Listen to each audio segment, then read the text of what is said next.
Baritone Benjamin Appl, who is actually, right now, you're pretty busy making your U.S. Recital debut. I know you've done a couple of programs. You still have another program yet to go at the time we're recording this interview. So thank you for taking the time to talk about this new recording of music of Johann Sebastian Bach. Thank you very much for your time, Brad.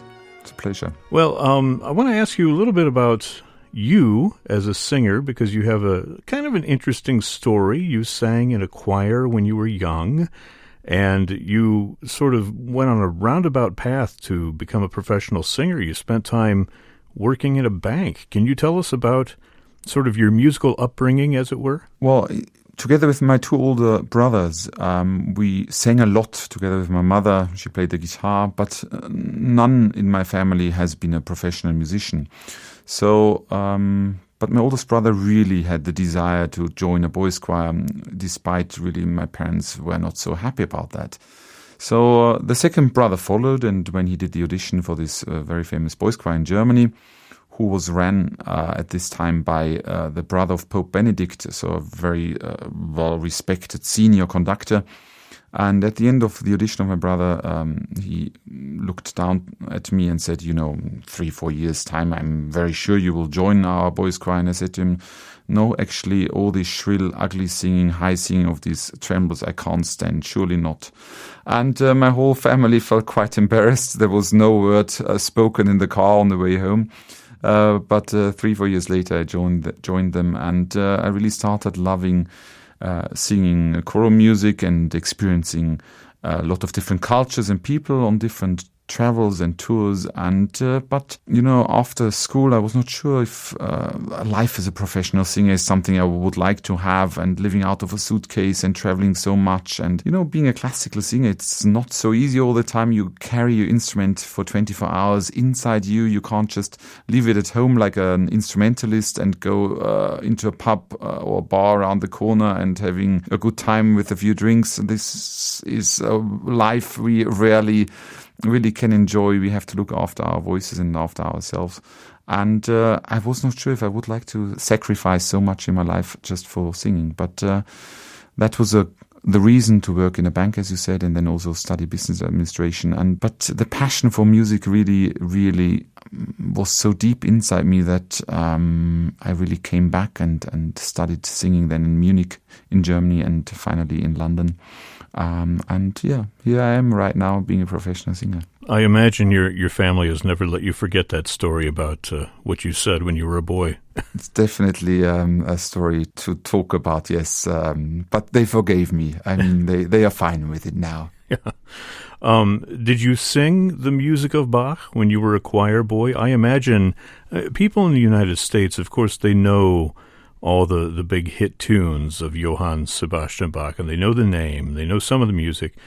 But I imagine it's different for somebody growing up in Germany. Bach had to be a much bigger presence in your life, did he not? Yes, definitely. So even his chorales or easy tunes are sang by the parish, by the community in church. So you grow up either when you go to church or even not to really know his music. But particularly in the boys' choir, we sang a lot of his motets and even the passions. And so I really learned from the very beginning how difficult his music is and how difficult to sing it is. It's quite challenging, but also very rewarding. And that's one of the reasons why I really wanted to record as my second album on Sony Classical, his arias, his music, because I think it has been always a very important part in my life so far. There's a wonderful selection, a program, shall we say, of arias, both secular and sacred, as well as some other works and some instrumental works. This whole program, I'm curious if you can tell us what the thought process is behind selecting these particular pieces. So when I knew I wanted to record a Bach album, I went through all his cantatas, and there are a lot. And I spent hours, a few weeks, really listening to all the bass arias, but also going through all the music. And when I selected around an hour and a half of program, I didn't want to just put it randomly together. So the CD actually starts with an aria from a cantata he composed for the 1st of Advent. So the Sunday where the liturgical year starts. And then we go with Bach through the whole year, passing Good Friday with the Matthew Passion. And then the CD continues with 2 secular cantatas where we see a complete different phase or aspect of Bach's compositions. And then we go with arias from starting after Easter back going to the Advent. So we go with him through the whole year and exploring his music and the variety of different styles of his compositions. You go through the whole church year in just over an hour. That's impressive. It's quite a hardcore shortcut of his music. But unfortunately, or fortunately, there is not so much more space on the CD anymore. Well, listening to it has been kind of a journey of discovery for me because I'm not familiar with all of these works. I'm sure that our listeners will not be familiar with all of them. There are some touchstones, some well-known pieces. You mentioned St. Matthew Passion, some other pieces later in the work. But I'm wondering if, are these pieces that you've been singing for a long time, the sung parts, or did you discover anything while you were putting together this program? It was also a journey for me, to be honest. So I sang quite a lot of his cantatas, but also a few pieces on the CD were new to me as well. And when I listened to it, I really wrote the ones down which spoke to me directly. And I think that's for everyone differently, but I think that's very important when you record or perform pieces that you actually feel connected immediately with it. And then you, of course, you also have to look that they have different style. They are not having all the same tempi, and some of them are more, quicker, and the other ones have more slow meditational mode and so on. So you always try to show different aspects, different styles, different moods in Bach or generally in composers when you record a disc.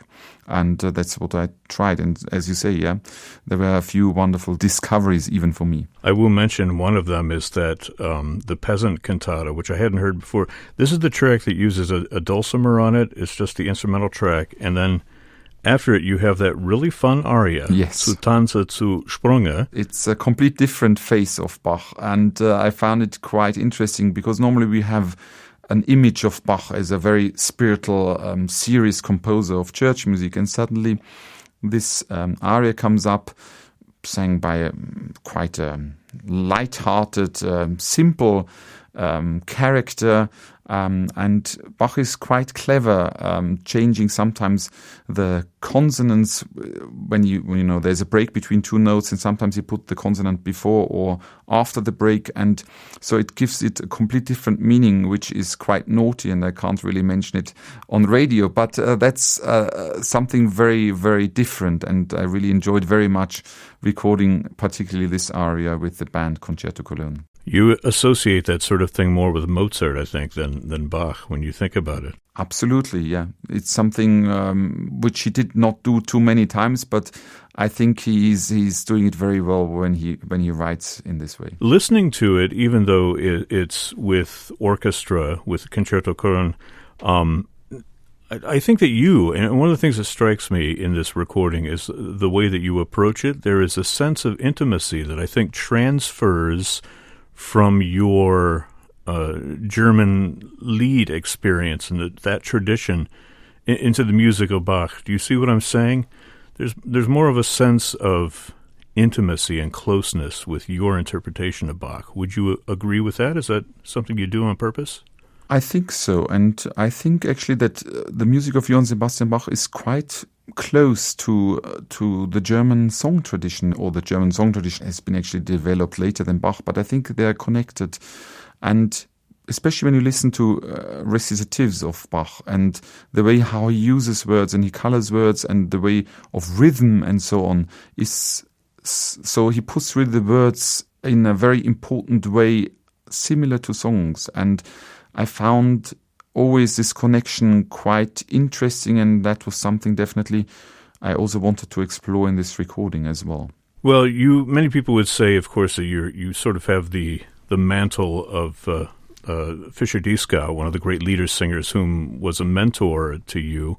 What kind of lessons did you learn from him, working with him, that you bring to your own interpretations today, including this music of Bach? There were so many aspects in the teaching of his. So I went to his houses in Berlin and near Munich and stayed there for 3-4 days, and we worked for 6 hours or so every day on all the repertoire at this time. And there are many aspects. It was not just working technically or on interpretation. It was also work on stage presence, on how to put programs together, how to approach people, and so on. So he was a real mentor. But probably the most important thing I learned from him was how he took music seriously, how he never got tired of really digging deeper into the music, in finding out more details, in looking into the lives of the poets, but also lives of the composers, in experiencing or learning more about the harmonic structure, in really getting more and more to the ground of the ocean of the music. And for someone who does music or performed almost 50 years, I find that the most extraordinary thing, never getting tired, never reproducing things, but every time creating it newly. And I hope that this is something, first of all, I hope I will be able to sing for 40 or 50 years as well, but also never losing this passion and need of knowing the music better and better. That's wonderful. Well, I think that certainly shows in the music that you recorded on this Bach album. It's a lovely, lovely collection. Thank you very much. The album is called Bach, and that is from baritone Benjamin Appl with the Concerto Cologne. It's from Sony Classical. You can find it at all the usual outlets. And I want to mention your website, which is, and I'm going to spell it for our listeners, it's Benjamin, like you would spell it in English, BenJamin, last name Appl, APPL.com. Benjamin Appl, thank you so much for joining us here on FM 91. Thank you so much, Brad, for having me, and I'm sending all the best to you.